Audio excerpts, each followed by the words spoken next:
Gloves Off is always on point. Bringing you the best on current issues, community affairs, and the happenings around us. This segment of Gloves Off is brought to you by The Best, so pay them a visit. Check them out. This is Gloves Off.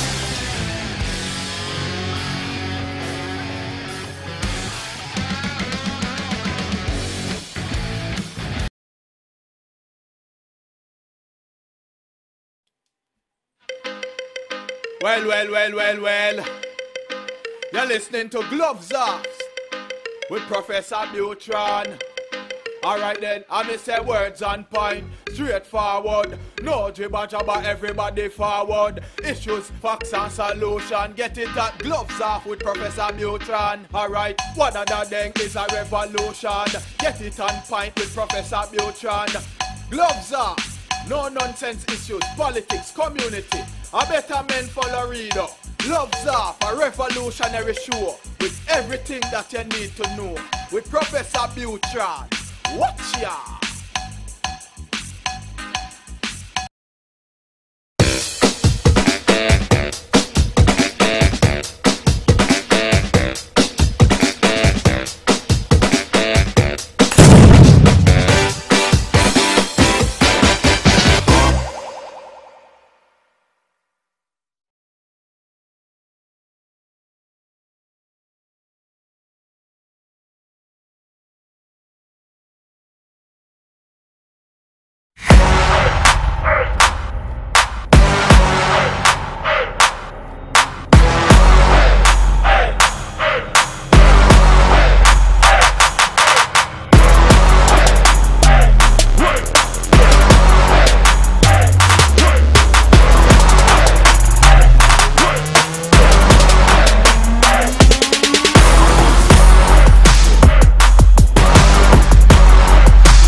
We're back at you in Gloves Off. I'm Professor Buitrón, and I'm here with Texas State Representative Tracy King, and we're going to be talking about just issues in general. How are we doing? I'm fine, and you, Paul? Good. How about yourself, Honorable? You doing good? I am. Been staying real busy. Family's doing well, and I've been traveling around the district a lot, which is what I always do when we're not in legislative session. And how do you like Laredo now that you got it back after a certain period of time? I was so happy to have Laredo back in the district. I represented Laredo in the Texas House of Representatives during the 90s, and then after the redistricting process in 2001, in 2002, they moved Laredo into a district that went, or the portion of Laredo that I represent in Webb County, they moved it into a district going to the south that Ryan Guillen represented, and they moved Eagle Pass out of that West Texas district into the district that I represent. So I represented Eagle Pass for 8 years there, and did great and loved it, and had, of course, we have a long history there with Eagle Pass growing up where I did at Asherton, and then with the last redistricting in 2011, well then into 2012, they moved Laredo back into the district that I represent. They put Eagle Pass and Maverick County back into the West Texas district. So I've really enjoyed being back in Laredo, representing them, reuniting with all my old friends. It's interesting to see, because it's a nice connection of counties. It is that you have, from Zapata all the way up to Uvalde, and it's interesting that they have the same culture that's that Tejano culture that's running around. It is, and it's very much embedded inside South Texas, and it makes for a warm, family-oriented atmosphere. That's what we need. How do you see the changes now in other parts of Texas to now in South Texas? Do you actually see a huge change when you go on? Well, there's a lot of changes in Texas because the state of Texas grows at 20% every decade. Webb County grows at 40%, twice the rate of growth as the rest of the state is. But the suburbs and the urban areas and a few areas along the frontera have grown quicker than the state has, and so it brings up an interesting set of situations. But you have people moving into Texas from all over, and they've got their own ideas, and they're not always the same way that we've been doing things. And so it's interesting to see what happens in the suburbs, particularly along the I-35 corridor. Yeah, because as we see Texas grow, 'cause it has, you see a lot of these. I went to school in Irving, the Metroplex over there, and if you drove from Plano, from Irving to Plano, you used to see country. Yes. Back in 86, 87. Exactly. Even in the 90s. It was a nice scenic route, you know what I'm saying? And now you go over there and all you see is shopping centers left and right and warehouses and everything's grown and schools, and so you can see how everything's changing. And it kind of trickles down the effect here. Laredo has grown too much as well. And it's good for Laredo. When we left, we still had dirt roads. When I left high school in '86, we had plenty of the streets in Laredo were still in dirt roads. It's been, and all of a sudden, in the '90s, you come back and the streets were all paved. When I moved back in 2000, you had new neighborhoods. Now you have new neighborhoods inside other new neighborhoods, and it's just growing. It's unbelievable how much Laredo has actually grown. And how do you see Laredo? And how do you see Laredo affecting Texas in the near future, next 10 years? Well, that's a great question. And I don't know that people in Laredo realize how much influence they have around the state, but a lot of people in other parts of the state, particularly in Austin, look to Laredo to see for leadership on issues that affect the border. And candidly, a lot of that has to do with the representation that we've had there for so many years, and they've been able to build relationships. Senator Zaffarini, Richard Raymond, prior to him, of course Henry Cuellar, and then myself, who've been there for quite a while. And so we have relationships, and they know that we're from Laredo, and so they ask us about that kind of thing. But the culture here, and the attitude, and the economic vibrance of this community echoes all over the state, and I think you're going to see much more of that also. I see a change. I see, we have issues here. We've always had. We're kind of like we take care of our own kind of attitude. Nobody else should take care of it for us. We will do it. Right. But I think now we're seeing a change, a trend. And hopefully that trend moves Laredo, propels us in the future. Okay, I want that momentum to continue moving forward. And you're all correct. Laredo is a force now that if our leaders would understand that, and I'm not talking about the ones in the state or in the Senate or anywhere else, I'm talking about our local leaders, in the city of Laredo and the Webb County. They actually understand that. I think a lot more will be done. Mm-hmm. Okay? And if they work in unison and understand what's coming in, I think Laredo will be propelled forward. Well, that's always an issue. Any community that's growing, I'm sure that nowadays in Irving or when you were there, they were going through that same type of discussion. Laredo's going through that discussion. Other communities that are fast-growing communities go through that. You've got your folks that have been there all their lives, and they love their community, and they don't really want to see it change a whole lot. And then you've got the younger folks and people that have moved in because of their job or opportunities or things like that, and they also love Laredo. But they want there to be opportunities there for their children and for their grandchildren and those types of things. And they want, quite candidly, they want some of the things that were in the communities they may have come from in terms of shopping and amenities. And so restaurants, those types of things. And so you always have that push and pull, and I think you've always had that in whatever community when you have a fast-growing community. So it brings with its own set of growing pains, so to speak. Absolutely. What changes in the near future that you see from the state that's going to affect Laredo, that you've seen right now? From the near future? I'm saying within the next year that's going on right now in Austin that are going to affect directly Laredo. Well, I can tell you that one of the things that's going to affect Laredo directly is the local school districts, for example, who are huge drivers of the economy here. They did very well in the last legislative session. We were able to get quite a bit more funding for the schools and for the teachers And never as much as we'd like to, of course, Paul. I mean, Professor, we'd always like to get more money for public education, but retired teachers in particular had a good year. And so we were able to do that. So I think you'll see the school districts. In fact, we worked very, very diligently, Senator Zalfedini and Representative Raymond and myself, with the UIS, the United Independent School District. They have some talented people over there, and they found a provision of the law that if you lived in if you had a school district that had experienced rapid growth but declining property values, and it was this formula, and they were eligible for additional funding. That particular portion of the budget had never been funded because there just wasn't anybody that had ever really asked for it. Well, United found that, and they said, we'd like y'all to try to get that funded. And so the last one, not this one, the session before last, we were able to get that funded, and the United Independent School District did very, very well. And Dr. Santos and district factors, they had a program honoring the three of us for doing that, and they had told me the numbers about how many additional teachers they were able to hire, and they were looking at laying people off. And so it's been good. And so anything you can do for your local school districts. Also, the Texas Department of Transportation did well, and Parks and Wildlife did well. You know, there's a constitutional amendment on the ballot that people should pay attention to that dedicates the sporting goods tax exclusively to Parks and Wildlife and the Texas Historical Commission, and that's going to help like Lake Casablanca and any of the other state facilities in this area. Absolutely, I saw that, and I saw that when I voted.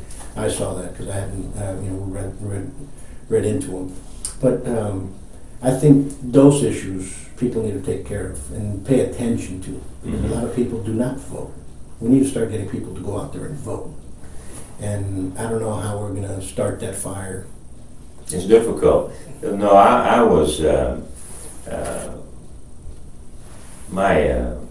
my parents split up when I was very, very young, and so I was raised in a single-family household. My brother and I in a little trailer house in the part of the state that my mother was from, and she was always working hard, but she was a huge believer in democracy and voting and public awareness, and so I was ingrained with that early on in life, that you needed to vote and participate. My father's family, who were the ones from Asherton, where I ended back up, went to high school. Now, I started school in Cadisal Springs, and I finished in Cadisal Springs, but went a lot of places in the middle. But they are both big believers in participating in the process. And so, unfortunately, when things are going pretty well, that's the time when people tend to be pretty lethargic about voting. When you look at countries that have really high voter turnout, a lot of times they're in crisis a lot of times, and so people are stimulated, they're excited about it, they're angry. You know, there's an old expression in politics, we always say that, and it's always a danger for incumbents, but we always say that the angry voters always vote. The happy voters usually vote, maybe. And so it's always an issue. I was told something similar in Webb County by a former judge, and he says, you know what, Paul, he goes, in politics, you're only as good as your last favor. And that's it. You know what? You're right, Judge. Yeah. And he said, you can't make them all happy, because if you say one thing, or you have to vote for, or you have to put the gavel on something against somebody, and all of a sudden, guess what? You have a whole community against you. Well, and judges particularly face that, because when people leave their courtroom, usually one's happy and one's not, and that includes their families. And so you have to do that. And over the years, I've worked on hundreds and hundreds of constituent casework cases, and those are the ones where that particular person is happy. Now, that's not the kind of thing you can put on a direct mail piece, because it's these people's personal business. And but those people remember it, and their family remembers it. And the public, when they read the newspaper, they look at the stuff that we do in Austin at the legislature, and that's very, very important. And the bills that we vote on, and the budget that we pass, which is the only bill the Constitution requires us to actually pass. But the constituent casework that we do, week in and week out, and it could be small things. People having trouble with a state agency, and they call me, and I help them with that, and that's for their abuelita, and that is a huge issue. And so those are the kind of things that we work on. But I was in business for many, many years, still in business, but I was in the hearing aid business for many years with Buitrón Hearing Aid Centers, and did hearing tests right here across the parking lot at Umbados Apothecary for many years. And before I sold that practice, we used to always say that, if you have one happy client, they'll tell 10 people, if you have one, let me rephrase that. If you have one unhappy client, they'll tell 10 people. If you have a happy client, they might tell 3. And so it's always trying to please as many people as we can. That's why we return every phone call and every piece of letter, mail that's sent to us, and we try to work for them as much as we can. That's a good way of thinking, because that's the way you move forward. Mm-hmm. That's the way you move forward. And everything builds somebody. From the little things that we did, and they told us, our grandparents told us when we were young, Right. to our professors in college and high school, and when they scolded us, you know, it's a learning process that hopefully we become a better citizen in our society. And some people do and some people don't, but you know, it's just the way life is. But all those experiences is what makes us. Absolutely. You're absolutely correct, because you know that little saying is right. Mm-hmm. And now changing that a little bit more. We've been through a couple of horrors here in Texas. Yes, we have. And you know, we pray for our family, but we also need to keep in mind that, you know, we do have a Second Amendment. How do we feel about everything that's going on, especially all these people pushing towards red flag laws and stuff? Well, it goes without saying that it's one of the most emotional issues that we can deal with. And certainly there's always been mass murderers, Sure. and mass killings in this country. Today you see it with the social media aspect of it. You can see it on the television and on the internet much, much more vividly than we used to. And so it's right there in our heart all the time. Absolutely. And it is an absolute tragedy. And it's something that we should be able to work on. Recently there was a call from some of our colleagues to call on the governor to call a special session to look at mass violence and shootings and everything. I would support a special session when we actually have a piece of legislation to talk about, which we didn't have at that time. So I told some of my colleagues, I said, you know, I'm all with you, but what exactly are we going to talk about and file? A special session can only last 30 days. They're very expensive, and we want to, and they're certainly worth the money when you're having something to do where we can have a solution and not just sit there and talk circles. And so I support anything that we can do to eliminate it, but we do have a Second Amendment to the Constitution, and it's part of our heritage in this country. It's one of the things that makes us unique in the world, and it's something that is can stir up more emotions in the voting population, in the electorate, and the general population than you can even imagine. And so there's been some discussion about different things, about whether or not you know, we did have an assault weapon ban in this country for 10 years, I guess, and it went away, and Congress chose not to reenact that. And so it's a tough issue, Paul. I'd be interested in what your thoughts are about it. It's interesting to see where everything's going. I think we cannot jump into a red flag type of mentality. We've seen some states that have passed red flag laws, and all of a sudden now you have innocent people being killed because of those red flag laws. We cannot shy away from our second, and yet people are confused about what our second is for. And I think our second protects all the rest of the amendments. That's a good way of putting it. You know what I'm saying? I've always supported the Second Amendment, and I'm not a member of the NRA, and or anything like that, but not that I have anything against people that are, but I always knew what I believed, and I didn't need to be a member. But, and they certainly have always liked my voting record on Second Amendment issues, and so I believe in that. But I will tell you that that the people of this state and this country and our communities, they want something to happen. Sure. And something is going to be, something's going to happen. Something needs to happen, whether it's a red flag law or a change in the age limits or something. I don't know what it's going to be, but I know that people want something. When we used to live in Louisville, Kentucky, I was in 6th grade, 5th and 6th grade, 4th, 5th, and 6th. That's when I lived over there. In every grade, then elementary, we had a police officer come in, and he taught a class on gun safety. This was Kentucky. Okay? What to do if there's a gun, if you find a gun, everything all the way down to them. I remember those very well. You know, I didn't start hunting until I came to Texas. And of course, as you can see, I'm a hunter. I understand. And people confuse the second to hunting. The second had nothing to do with hunting. Correct. Second had something to do against tyranny. And something that has something to do against the regulated militia. We don't have a regulated militia. People would say it's the National Guard. Others would say, no, it's not. Do we need an assault rifle? What bands? No, we cannot, because it says that we have to have a well-regulated militia. So who's going to regulate one? There's not one. Now, if we go back to the early part of the 19th century and pre-World War I, when they had an act of what was a militia, well, that was a man anywhere from the age of 15 to 45. Okay? Do they practice? Do they do this? Is it just a bunch of group of guys going out to the shooting range and doing this? I do understand about rules and regulations. Do we have to regulate a militia? Now, who's the one that's going to regulate that, if that's what the second is for? Do I believe in background checks? I think so. But how are we going to push, and how are we not going to discriminate against everybody else? You know? People say, if you're on medication, you can't take this. Then all of a sudden, half of society of a certain age is already it's on some form of medication. Well, understand what I'm saying? I do, and of course, let me reiterate, I do believe in the right to bear arms, and have always supported it.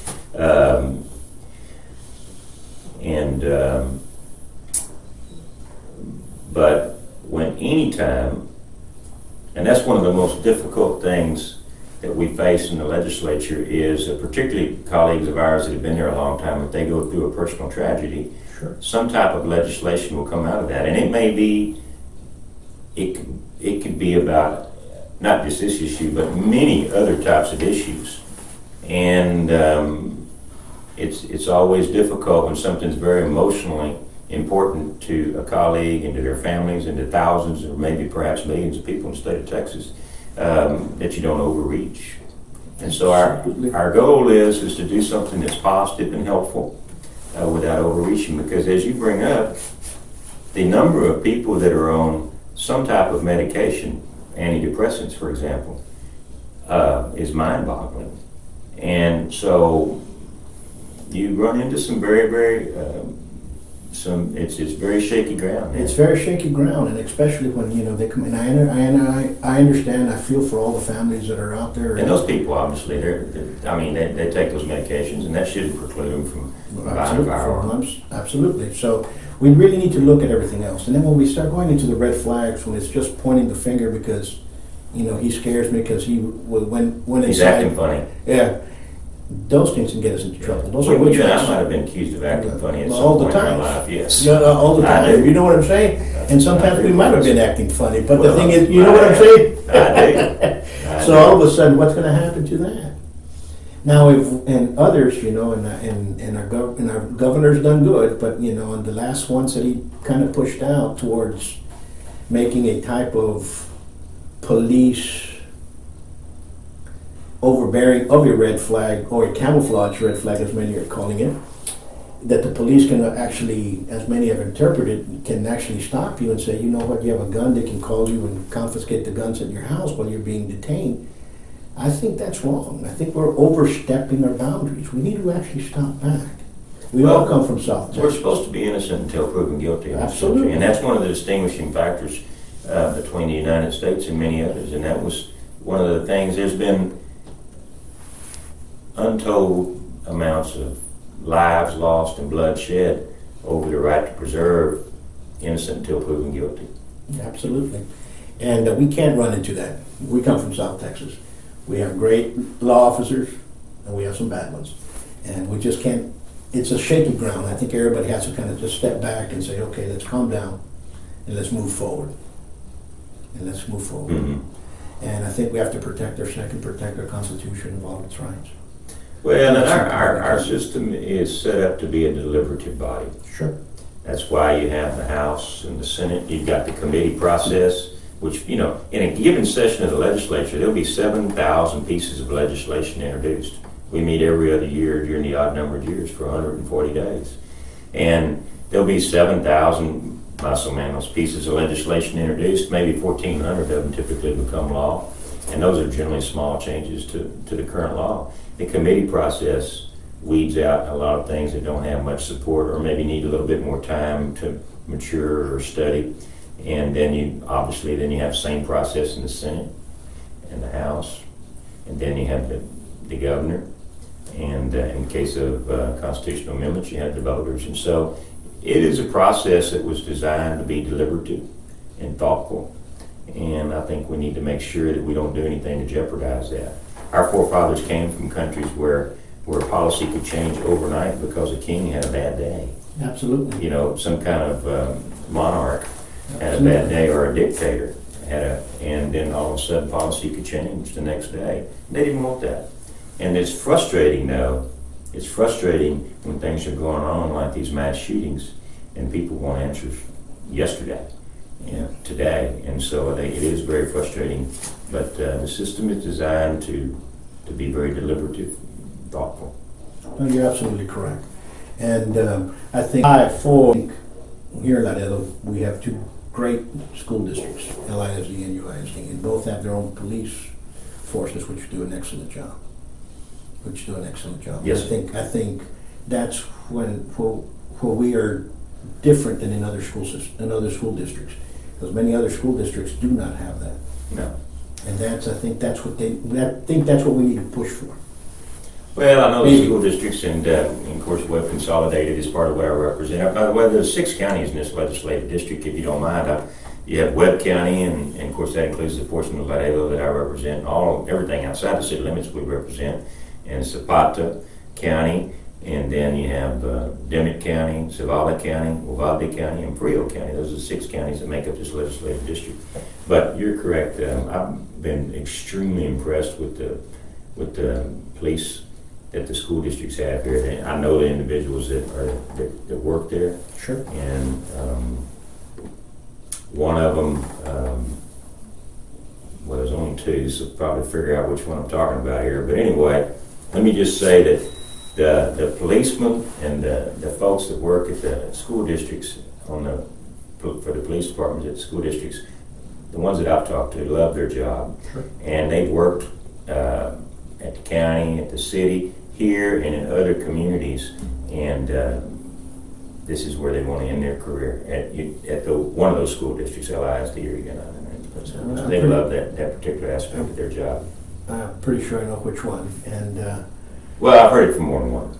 But and a number of them. And we have great police officers here. We have good heads in our different constables. They're all good, from our sheriff all the way down to the different constables. So. I think they're all doing a great job. I think they're trying to everybody's human, they're trying to move forward in some way or another. That's moving in a unit. Very progressive. Which is a little bit different. Yes.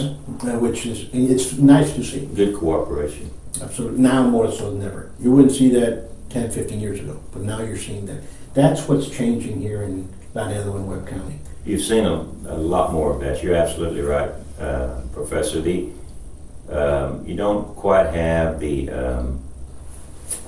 turf battles, the territorialism that you used to have, and you see a group of folks that we see it when they come to see it. When they come to see us in Austin, Webb County and the city of Laredo do a wonderful job of putting together a legislative package before each legislative session, and they bring it up there and they present it to us, and then we look at it and decide what we think might work and what might not work, and then we'll divide up the workload amongst the 3 of us, and we'll go on with it.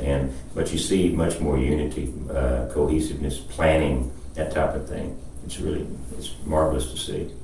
And you're absolutely correct, because you didn't see that before. You're starting to see it now a lot more. And now people are noticing it.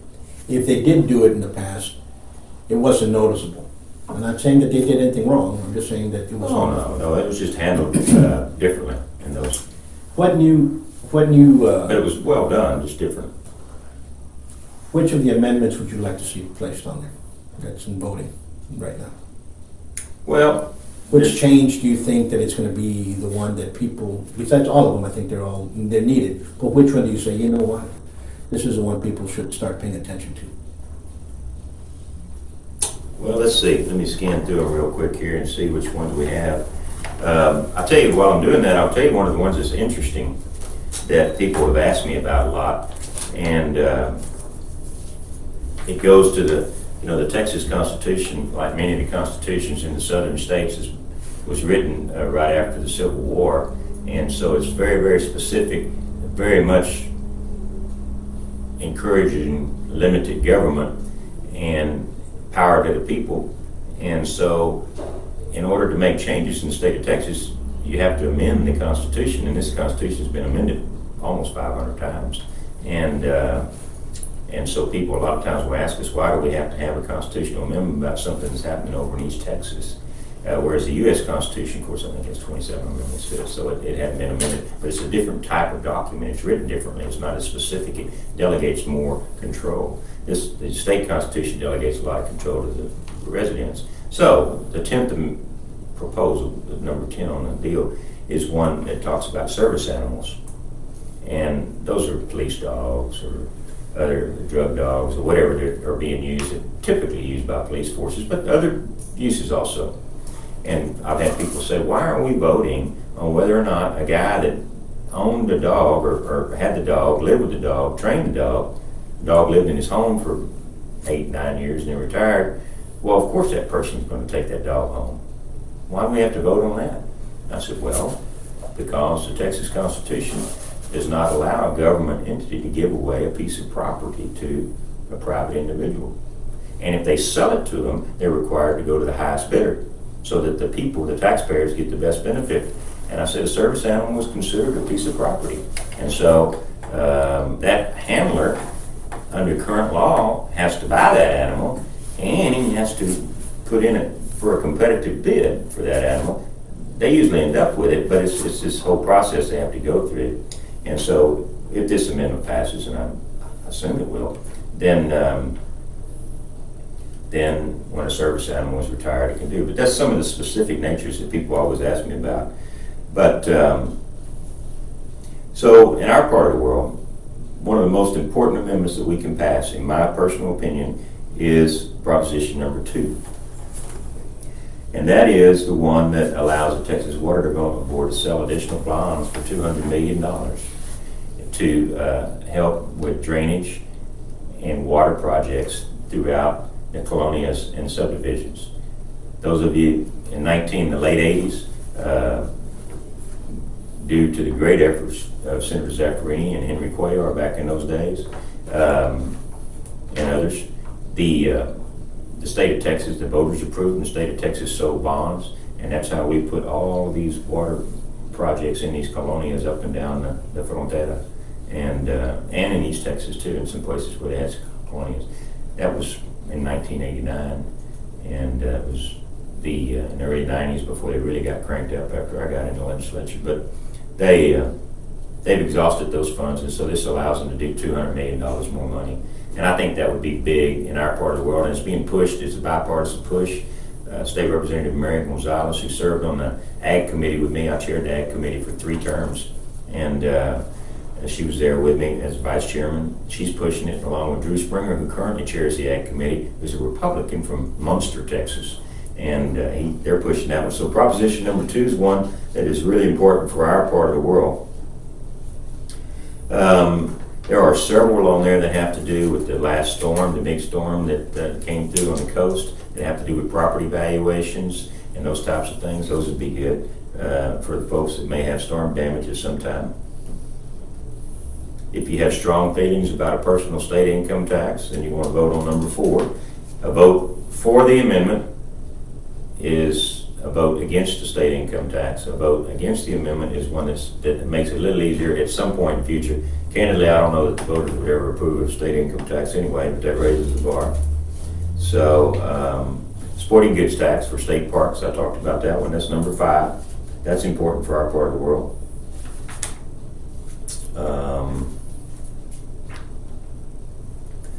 Number 7 allows the General Land Office to give more of the money that they have in the school properties that they have. It's primarily in West Texas to generate a lot of revenue, particularly with the increased oil and gas drilling. Give it to the schools, so available school fund. That's another very, very important project for our part of the world. And then the last one is the one I just told you about the service animals. So those are some of them that I think that people really need to pay attention to. There's none of them that are extremely controversial this time around, Professor. You know, in order to get an amendment on the Constitution, in order to get this far, I'm sorry, I'm not talking, you need to say something. In order to get an amendment to this point, it requires a 2/3 vote of the House and a 2/3 vote of the Senate. So that takes the really controversy-ridden proposals out of the picture right there, and then of course it comes to the voters, and usually they pass most of the constitutional amendments, but you never know. We always get a surprise. There'll be a constitutional amendment proposed, and then you say, boy, I didn't see that coming, and it won't pass. But most of these are not very controversial. Some of them are really important for us. That number 2 is particularly.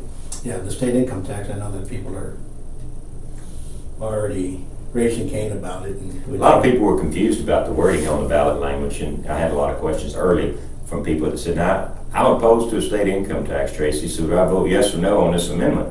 And I said, if you're opposed to state income tax, you vote yes for the amendment. Absolutely. And so that's, you know, Texas is one of only 5 states in the Union that does not have a state income tax.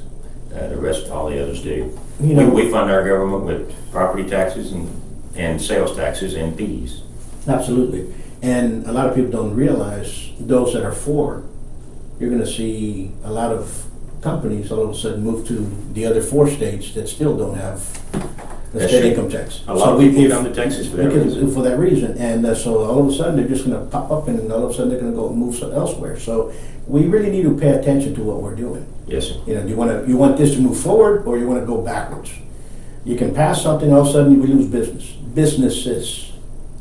Understand what I'm saying? No, people are going to move. People are going to go elsewhere. Doctors and some lawyers and some big businesses. High-income individuals are just going to say, bye-bye, I'm not going to be here. Let's go. They could base their business in another state, but actually be here, but be domiciled somewhere else. No. And that's what's going to happen. Mm-hmm. That's what we'll see. And because we don't have a state income tax, you see a lot of people bringing their businesses to Texas. Correct. And survey after survey, when you ask them why'd you choose Texas, that's the answer that you get. Absolutely. You're going to get a lot more for it. Oh, one of the answers. What else would you like to tell the folks out there? Well, how much time do we have left today, Paul? Just a few minutes. Just that I really, really enjoy the job of state representative. I've been doing this now for 12 terms. We serve 2-year terms, and I do it full time. This is what I do. I was in the hearing aid business. I was talking to you about that for 25 years, helping people with their hearing health care needs, and all throughout this region, from Zapata to Uvalde to Del Rio, all over this area. 17 counties I was charged with. I sold that business about a little over, just maybe 11 years ago, and I was already a state representative before that, and I had good people helping me with that business, and they're still there. But this is what I do, and full-time as state representative, and job doesn't pay hardly anything at all, but I enjoy doing it. I enjoy the public service. I was raised that way. Absolutely. Now here's a question that I'm going to ask. Why would you go into public service and to run? What made you say, you know what, I'm going to run for public office? Well, my father was a school teacher. My mother was a nurse in the hospitals, and then my father later on went to school, got his master's degree, and he was a counselor there at Eagle Pass High School before he retired. And they just always ingrained public service into me, and so I always wanted to serve in public office. And when I was in high school, I was in the American Legion sent me to Boise State. The Cruiser Springs American Legion sent me to Boise State in Austin, which is a program that you do between your junior and senior high school. They select a group of leaders, a couple of kids from the school that are leaders in that community that are interested in that government. You go to Austin and you set up mock governments and everything. And I ran for a seat in the Texas House of Representatives then, and I won. and in this mock government that we had. And so I'd always been interested in the Texas legislature specifically. And so my business was running good. In first time I ran was running pretty well. And so we had an opening after redistricting. In 91, we had an opening, and so I ran. And didn't win the first time that I ran. I was in a runoff. And if I'd known anything about campaigning, I could have won, but I just didn't know anything about it. And we barely lost. And then in 94 I won and ran again and won. And I've just always been interested in public service. I enjoy the job. I enjoy meeting the people. I've carried, this last legislative session was one of my most successful. I was chairman of the Licensing and Administrative Procedures Committee, which we call LAP, which doesn't sound like much, but it's actually one of the most powerful committees in the Texas House of Representatives. All of your licensing agencies run through there. Also licenses horse racing and liquor and all types of things like that, gambling. And so it's a very highly sought after committee. And I got to chair that committee this time. And we had a great session. I passed some legislation that's going to be very helpful to an industry that's in, horse racing used to be a big part of this district. And then the neighboring states have sweetened the pot so much that people quit raising horses in our part of the world. Some legislation that I was able to pass is going to help. This particular time, the horse racing people were pumped about it, and they're telling me that they're going to start their breeding farms up. And that's a huge deal here. And we used to have a great track here, Webb County, and all throughout this area. And then I had legislation. I created a piece of legislation that the farmers all wanted us to carry that made it legal to grow industrial hemp in the state of Texas as opposed to marijuana. We're talking about industrial hemp. Absolutely. And so that's your CBD oils and all that stuff. And I carried that piece of legislation this time. We looked at it for 3 sessions when I was chair of the Ag Committee. Other people carried it, and this time I carried it and we passed it. So I actually had a great legislative session, and I'm excited about doing it again. And hemp is something that is very profitable for people that are going to go into it. It is, and there's a few states where you can grow it now in Texas under a pilot program. The reason it's a big issue is because it's illegal to grow in the United States until a couple of years ago. The United States Farm Bill made a distinction between hemp and marijuana, and up until that point, it was all considered the same, and so it was illegal to grow it. And they grow it in Canada. They grow it all over the world. But they make everything. And hemp is made. They use it to make furniture, clothing, pharmaceuticals, makeup, paper. I mean, it's used in more things than anything, and the return on the crop. So that's why the Texas Farm Bureau and a bunch of them got behind it. And they said we need to start growing hemp in the United States. And so hopefully there'll be a learning curve on it. And there's not a lot of equipment around to process it right now and everything, but hopefully it'll be something good. I know I get asked to go to these groups and speak about it all the time. No, hemp for a long time was grown, and all of a sudden it just died out. I don't know what happened, and it just died. Mm-hmm. It was a commodity that just ended. It was. It was. Well, and to stop they quit growing it whenever in the late 1930s or whenever it was when they made marijuana illegal. Well, then they made everything illegal: cannabis, hemp, all of it. You're absolutely correct. Well, I want to thank you, Professor. Thank you for allowing me to be on your show. Anytime. I just called up, and did you have anything, any news or anything changes coming up, or just want to come out here and just talk? Well, I appreciate you very much, and I appreciate the format on your show. It's very balanced. I watch it, and you do a great job of allowing people to express their views, and you obviously study up on issues before they get here, and we appreciate that. Well, thank you. And this is just a we started off. A cousin of mine was Sergio Mora, which you know very well, mm-hmm. is my cousin, and I didn't know that. And he called me up and he says, let's start this up. And he's the one that propelled me to go forward. Him and my kids, and I love my kids a lot, and it's taken off, and it's something that I do because I care about the community. We've been dealing with kids here for a very long time, mm-hmm. and I like to make a lot of people do not know what's going on. In general, they have no idea. And they see something on Facebook, because a lot of people don't watch the news. And when something comes up and he goes flying, all of a sudden, wait a minute, pay attention to what's going on. So a lot of people now are kind of paying attention, and the podcasts, they reach out different sectors of the community. You know, every one of the shows that we have here, that's what we ended up forming something called TOCA, which is the Texas Online Communications and Coverage Association. It's a nonprofit trying to hopefully teach people, because there's several of us got together and let's push it, and so now we have some from Dallas and some from South Texas and San Antonio, and it's growing. See how we can get it out there to protect the First Amendment rights, and maybe we can start building some funding to send kids to go out to journalism or political sciences. That's what they want to do, some scholarships in the near future.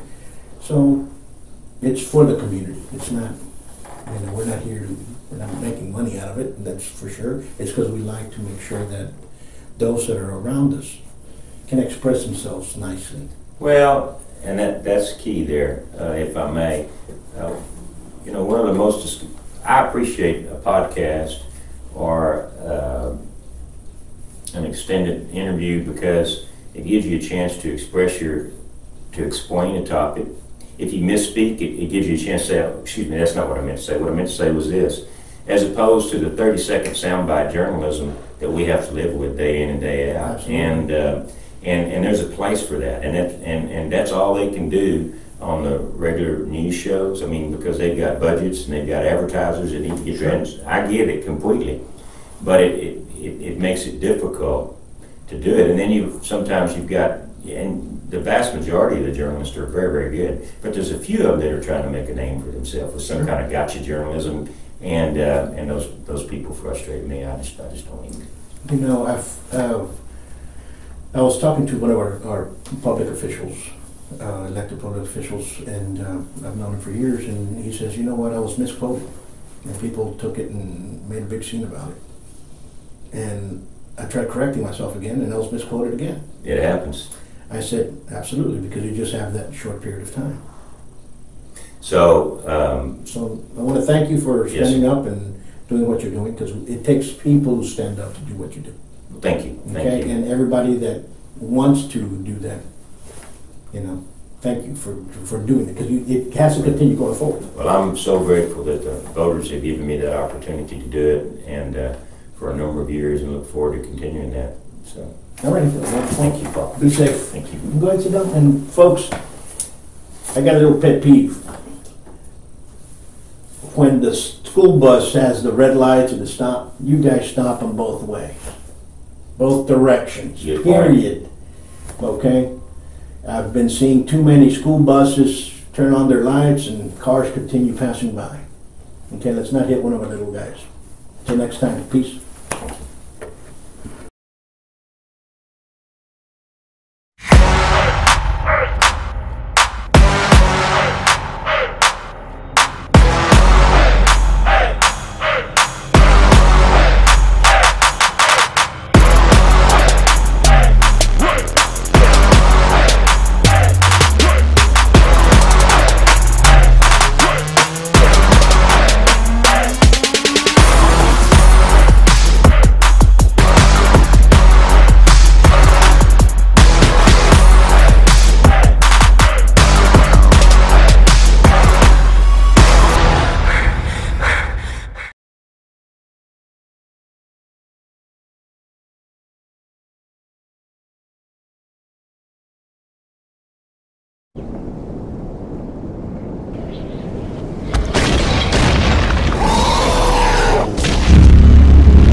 Gloves Off is always on point. On point.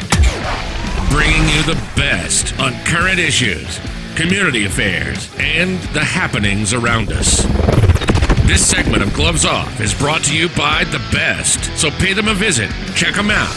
This is Gloves Off.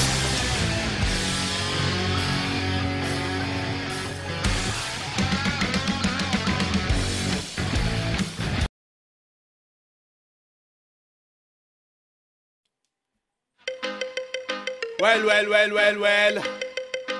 You're listening to Gloves Off with Professor Buitrón. Alright then, I say words on point, straightforward. No jibber jabber, everybody forward. Issues, facts and solution. Get it at Gloves Off with Professor Buitrón. Alright, one of the thing is a revolution. Get it on point with Professor Buitrón. Gloves Off, no nonsense issues, politics, community. A better men follow reader. Gloves Off, a revolutionary show with everything that you need to know. With Professor Buitrón. Watch ya!